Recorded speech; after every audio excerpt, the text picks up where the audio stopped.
Here's what no one tells you about the men who can't forget you. It's not because you're the most beautiful woman he's ever met. It's not because you said all the right things or played your cards perfectly. The women men become obsessed with, the ones they think about years later, the ones they compare everyone else to, they all do something most women never even realize they're doing. They press buttons inside his mind that he didn't know existed. Every man carries 4 emotional triggers buried so deep in his psychology that he can't see them himself. And when you activate them, not through games or manipulation, but through understanding, something shifts in him. He starts checking his phone, hoping it's you. He brings you up in conversations with his friends. He finds himself planning his week around the chance to see you. He catches himself staring at nothing, just replaying something you said, trying to figure out why he can't stop thinking about it. And here's the strangest part. He won't understand why. He'll tell himself it doesn't make sense. You might not even be his usual type. You might not fit what he thought he wanted. But once these switches flip inside him, once you've touched something deeper than attraction, he's hooked. You live in the back of his mind, rent-free, and the more he tries to logic his way out of it, the deeper in he gets. Now, before you think this sounds like some kind of trick or mind game, let me be clear. This isn't about pretending to be someone you're not. It's not about playing hard to get or withholding affection to keep him guessing. This is about understanding how men actually fall in love, not how we think they should. Because most relationship advice gets it backwards. It tells you to be more available, more accommodating, more perfect.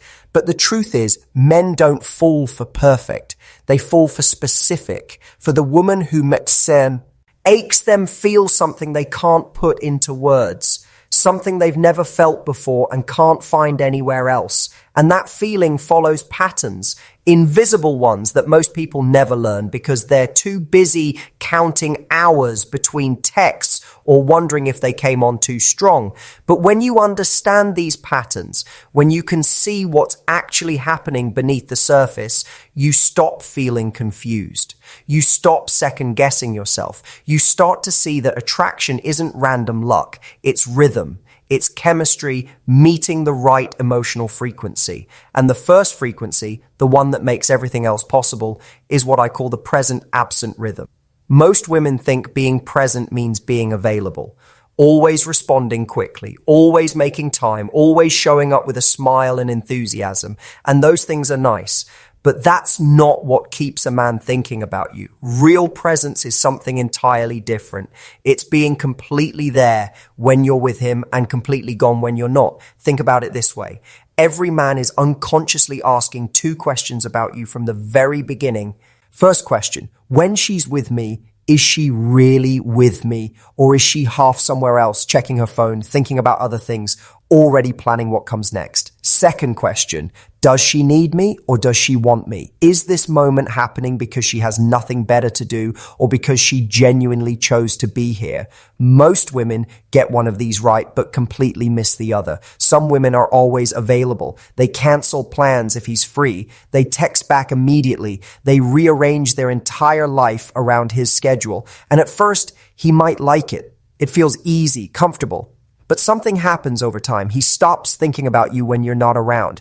Because why would he? You're always going to be there. There's no mystery, no longing, no space for his mind to wander back to you on its own. Your presence becomes background noise. Nice to have, but not exciting, not something he craves. Then there are women on the opposite end. They're busy, independent, always doing something. But when they're finally with him, they're still half distracted, still checking messages, still bringing up other plans or other people, and he can feel it. He feels like he's competing for your attention even when he has it, like he's just another item on your to-do list. Neither of these works because both are missing half of what creates addiction in his mind. But when you understand how to be fully present in the moment and fully independent outside of it, everything changes. When you're with him, Your phone stays in your bag. Your attention doesn't drift. You're not thinking about what you need to do later or what someone else is doing. You ask him questions that go deeper than surface small talk. You notice things, the way his voice changes when he talks about something he cares about, the little expressions that cross his face. You make him feel like in this moment, right now, he's the most interesting person in your world. But when you're not together, you're not performing availability. You're not texting him constant updates about your day. You're not checking in every few hours to make sure he's still interested. You have your own life, your own plans, your own world that doesn't need him to make it complete. And he can feel that in your energy. This combination does something powerful to his brain.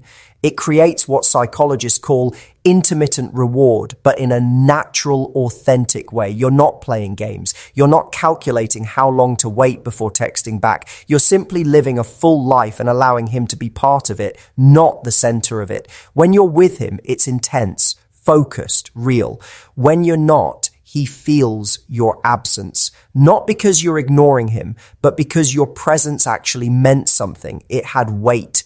It wasn't just filler time. And that gap between your presence and absence, that space where he can't quite reach you, that's where his mind starts working. That's where he starts thinking about you, wondering what you're doing, replaying conversations, looking forward to the next time he gets to be in your orbit. Because here's what most women don't realize. Men don't chase what they already have. They chase what feels valuable. And value isn't created through constant availability. It's created through having something worth being available for. Your own interests, your own friendships, your own purpose. When you're not sitting around waiting for him to text, when you have genuine things filling your time that make you happy, he senses it. And it makes him want to earn his place in your life, not assume it. This is the present-absent rhythm. You're not distant or cold. You're not playing hard to get. You're simply showing up fully when you're there and living fully when you're not. That natural rhythm creates a pulse, a heartbeat in the connection that keeps him coming back. Not because you're unavailable, but because being with you feels different than being with anyone else. It feels like something he doesn't want to lose. And once that feeling starts, once he associates you with that rare combination of total presence and complete independence, you become unforgettable. You're not the girl who's always there. You're the girl he's always thinking about. That's the first button, the one that turns casual interest into constant thought. The second button is what I call emotional recognition. And this one might surprise you because it has nothing to do with how much you love him or how much you do for him. Here's the truth that most women never hear. Men don't stay with the woman who loves them most. They stay with the woman who sees them most clearly. There's a massive difference between caring about someone and actually understanding them. Most women pour energy into showing affection, compliments, support, doing things for him, being there when he needs help, and all of that matters, but none of it creates the deep attachment that makes him feel like he can't lose you. What creates that is when you see past his surface and understand what's actually happening inside him, the things he doesn't say out loud, the burdens he carries quietly, the parts of himself he's not sure anyone notices.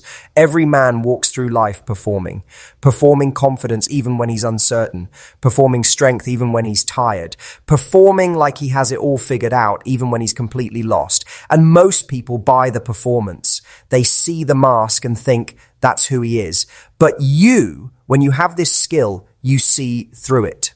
Not in a way that makes him feel exposed or judged, in a way that makes him feel understood. You notice the small things, the way his shoulders tense when someone brings up a certain topic, the shift in his voice when he's stressed but pretending he's fine, the moment his smile doesn't quite reach his eyes. And instead of pushing him to talk about it or demanding he open up, you simply acknowledge what you see. Small comments that show you're paying attention to more than his words. You seem tired today, long week. Not interrogating, just seeing.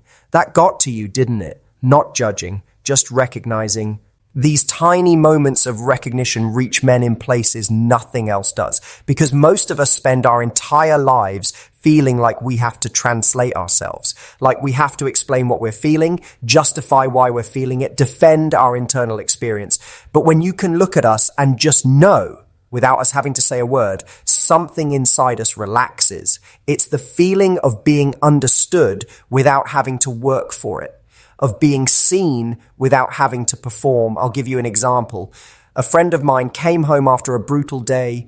Nothing dramatic, just one of those days where everything felt heavier than it should. He didn't want to talk about it, didn't want to process it out loud. He just wanted to sit in silence until the weight lifted. His girlfriend at the time kept asking what was wrong, kept trying to fix it, kept pushing him to open up and share his feelings. And every question made him shut down more, not because he didn't appreciate her caring, but because it felt like pressure, like he was failing some test by not being emotionally available on command. A few months after that relationship ended, he met someone new. Same scenario happened. Bad day, came home heavy. But this woman did something different. She looked at him for a second, walked over and said, "Rough one? That's it?" Then she sat next to him and just existed there. No pressure, no interrogation, just quiet presence. And after about 10 minutes, he started talking. Not because she demanded it, but because she made it safe to.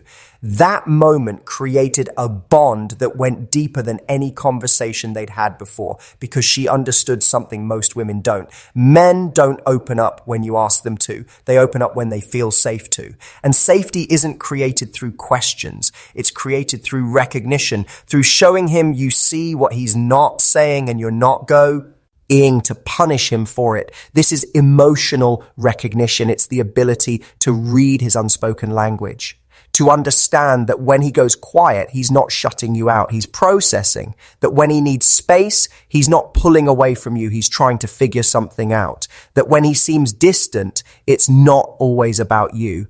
And instead of making his emotional patterns wrong, instead of requiring him to operate the way you do, you meet him where he is. You respect his rhythm.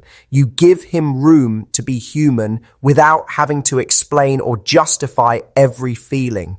When you do this, when you see him clearly and accept what you see, he starts to trust you in a way he doesn't trust most people. You become the person he doesn't have to perform for, the one place he can let the mask slip without it being used against him. And once a man finds that with you, once he realizes you understand him without him having to constantly explain himself, he attaches to you on a level that goes beyond attraction. You become necessary, not in a needy way, in a you offer something I can't find anywhere else way, because most people in his life will care about him, but you'll be the one who actually gets him.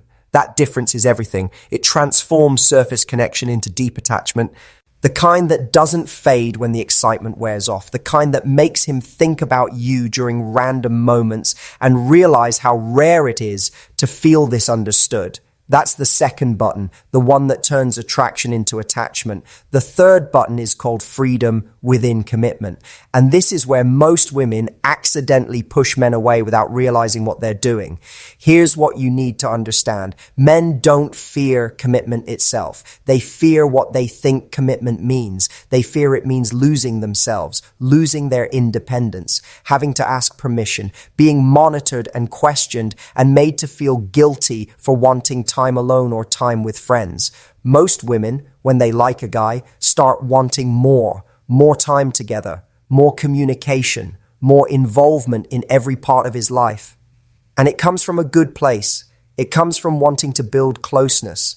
But to him, it often feels like walls closing in, like his freedom is being traded for your comfort. And the moment a man feels that, the moment he feels like being with you means giving up parts of himself, something inside him starts pulling back, not because he doesn't care about you, because caring about you is starting to feel like losing himself. But when you understand this, when you create what I call freedom within commitment, you become the exception. You become the woman he wants to commit to, because being with you doesn't feel like sacrifice. It feels like choice. This means you don't panic when he needs a night with his friends. You don't make him feel guilty for wanting time alone. You don't require constant updates when you're not together. You trust him, not because you're naive, but because you're secure. And that security changes everything.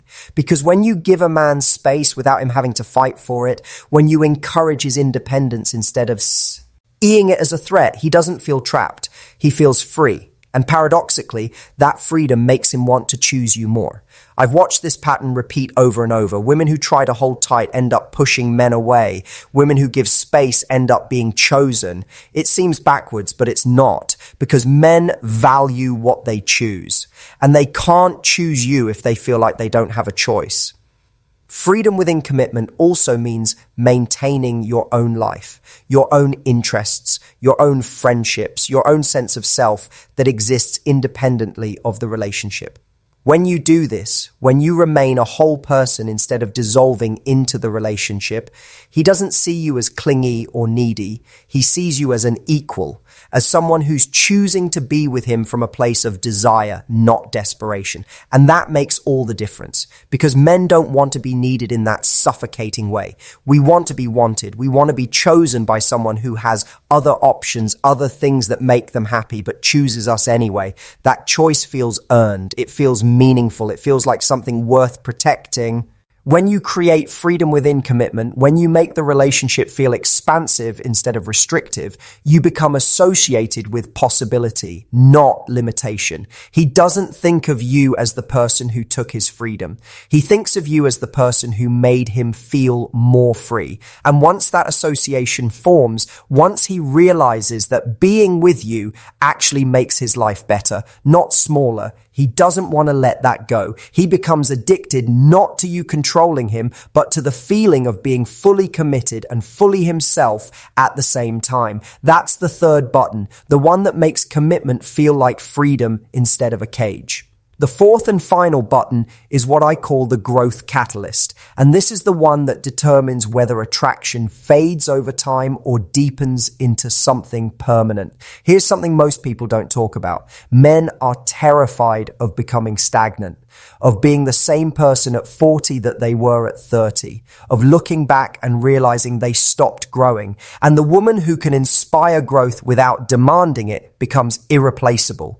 Notice I said inspire, not demand, because there's a huge difference. Most women try to change men through criticism, pointing out flaws, suggesting improvements, hinting at what he should be doing differently. And even when it comes from good intentions, even when you're right, it creates resistance. It makes him feel like he's not good enough as he is, like he's a project you're trying to fix.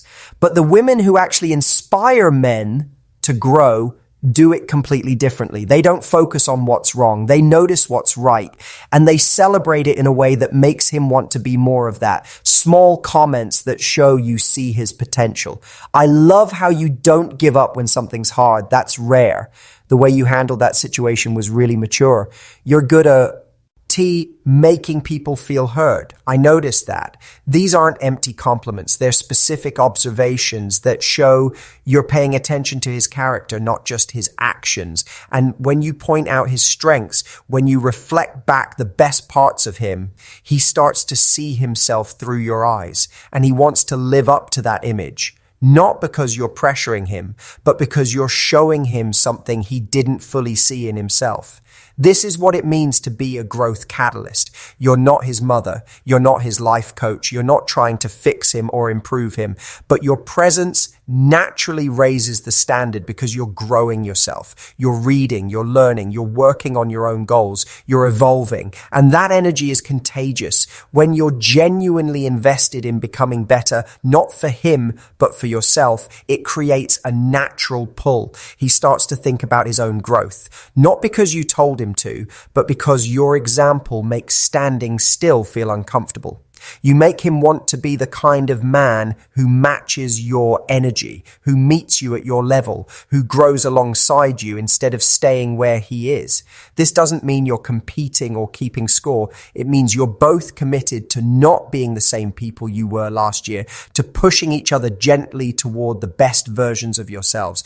And when a man is with a woman who inspires that kind of growth, who makes him feel like he's constantly becoming better just by being around her, he doesn't want to lose that, because plenty of women will accept him as he is. But you're the one who sees who he's becoming, who believes in his potential even when he doubts it, who reflects back his best self and makes him want to reach for it. That's the final button, the one that creates lasting addiction, not just to who you are now, but to who you both become together. So here's what this all comes down to. These four buttons, the present absent rhythm, emotional recognition, freedom within commitment, and the growth catalyst, they're not manipulation tactics. They're not mind games. They're the invisible architecture of deep human connection. They're what separates the women men date from the women men can't forget. And the beautiful thing is, you don't have to fake any of this. You don't have to pretend to be someone you're not. You just have to understand what actually creates attachment and then be brave enough to embody it. Be present when you're there and independent when you're not. See him clearly without demanding he explain himself. Give him freedom within commitment instead of making him feel trapped. Inspire his growth by focusing on your own. When these four elements align, when you naturally activate these psychological buttons through authentic awareness, something shifts. You stop worrying about whether he's going to text back. You stop analyzing every interaction. You stop performing because you understand that the right man doesn't need to be convinced or captured. He just needs to encounter the real you. The woman who's fully present but never desperate, who understands him without needing constant explanation, who makes commitment feel like freedom, who inspires him to grow. And when he encounters that, when those four buttons get pressed, not through strategy, but through genuine connection, he doesn't just stay interested. He becomes obsessed, not in a toxic way, in a way that makes him realize you're different from anyone he's ever met, that what you offer is rare, that losing you would mean losing something he can't find anywhere else. That's not manipulation. That's understanding human psychology and using it to create real, lasting connection. The kind that doesn't fade, the kind that deepens, the kind that makes both of you look back years from now and wonder how you got so lucky to find each other. Because love isn't luck, it's rhythm. It's pressing the right emotional buttons at the right time in the right way. And now you know exactly which buttons those are.